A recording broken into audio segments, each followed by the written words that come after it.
5 years after I retired from the Army, I became the headmaster of a private boys' school outside Philadelphia. It's an old school, founded in 1884. And for the first couple of generations, graduates of the school did what graduates of schools like this do. They became bankers, doctors, lawyers, businessmen, pillars of their community.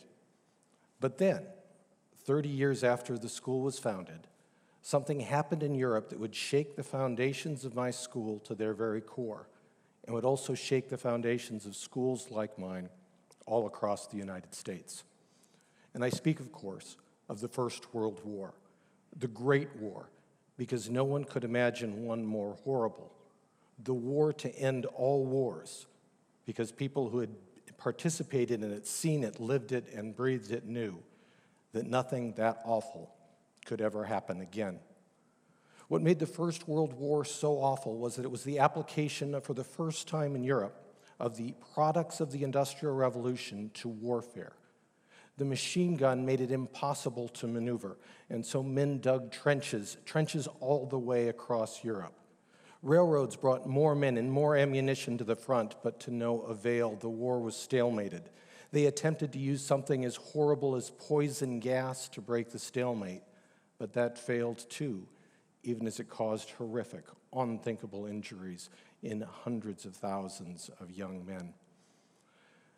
The causes of the war are still unclear. In fact, at my school, sophomores engage in the World War I debates every year to discuss whose fault the war was. Was it Germany, France, Britain, Austria-Hungary, railroad timetables, militarization of Europe, the assassination of an Austrian archduke? The reason the schoolboy exercise works is because there is no clear answer, even today, a century later. But there is a very clear cost. 20 million men and women were killed in the war. Another 20 million killed the year after in the great influenza epidemic of 1919, which ironically started at Fort Riley, Kansas, where I had ended my Army career. Woodrow Wilson, the President of the United States at the time, had campaigned in 1916 for re-election on the campaign slogan, "He kept us out of war." Obviously, he couldn't do that forever, but he was determined that from such a horrible war, something good would happen. Wilson was determined to truly make World War I the war to end all wars. And so he came up with the idea of a League of Nations by which nations would settle their disputes amicably so that young men and women would not again be slaughtered in war. Sadly, his idea failed. It failed horribly. He made a noble effort barnstorming across the United States, but the Senate wouldn't ratify the League of Nations. And so, the 25 boys who fell from my school in the mere 18 months the United States was actively engaged in World War I found no fruits for their suffering. And a mere generation later, it happened again. World War II was even worse than the first. 50 million people were killed, and the war came to an end only with nuclear weapons when those were used to bring an end to the killing. And there was a very real chance that humanity's next war would be its last. My school, again, did its part with 55 boys dead. This at a time when the graduating class of my school was about 25 boys. So, 25 boys dead from 1917 to 1918, 55 more, a total of 80 boys dead in the first half of the 20th century, and every chance. It appeared evident, in fact, that every generation would have to fight its own war with millions and millions and millions killed. But Harry Truman stepped in and picked up where Woodrow Wilson had failed. Truman was determined to see through Wilson's vision. And so Harry Truman created the United Nations in concert with the other great powers of the world. Harry Truman led the invention of NATO, the North Atlantic Treaty Organization, the greatest alliance in history. Its first commander, Dwight Eisenhower, who had led the Allies to victory in World War II.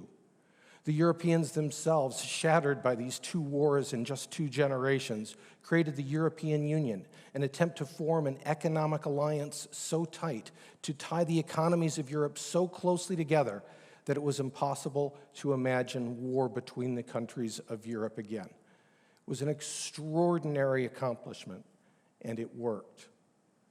Since World War II, my school has lost just 3 boys in war. I'm a political scientist. I try to understand what happened in history and what historical events mean for the broader course of human events. And while I know that there are many reasons why there has not been another world war since 1945, I am convinced that NATO and the European Union are 2 of the reasons why. But we don't give them the credit they deserve.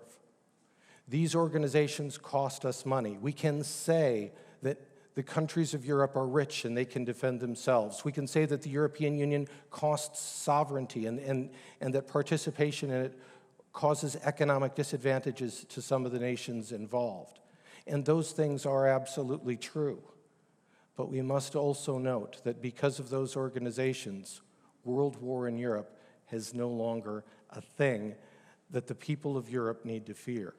And so as we take account of the costs, we must pay attention to the benefits, the wars that don't happen, the young men and women who don't fall. I know very well that war is not over, that NATO and the EU, wonderful as they are, for all the good they have done, have not solved all of mankind's problems. I myself fought in 2 wars, first as a tank platoon leader in Operation Desert Storm, leading 4 tanks against the Iraqi army.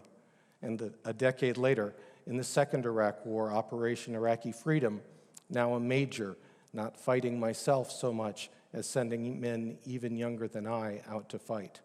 And in this picture, I'm briefing a young lieutenant on a mission to secure a convoy to ensure that logistical needs can be delivered across very dangerous roads. And my lieutenant came back from this particular mission, but a few months later, he didn't. He and his entire vehicle were destroyed by an improvised explosive device. I responded to the scene, and I found in his Kevlar helmet the sonogram of his unborn child. And so, I understand in a very real way, in a way that most Americans, because we've been so fortunate for so many years, do not. I understand the very real costs of war, and I believe that anything we can do to prevent it from happening is stuff that we should do, are actions that we should take. When I arrived at my school 7 years ago, these plaques were not displayed. They'd been put in safekeeping during a renovation project, and they hadn't found their way out afterwards. And I installed them in a prominent wall of our upper school so that the boys would see them. They'd see them on their way to the World War I trials. They'd pass before them as we were going to assemblies for Memorial Day and for Veterans Day. We took the names off of the plaques and did research on the young men whose names were listed there.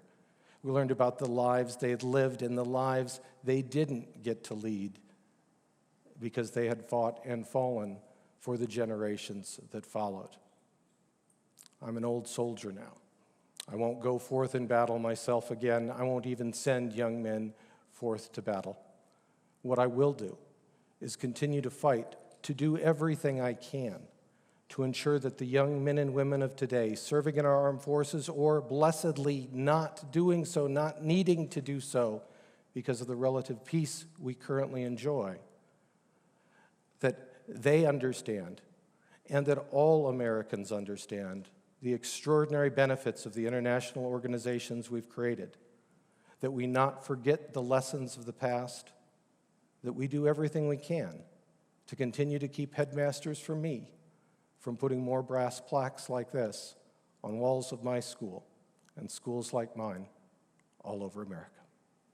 Thank you.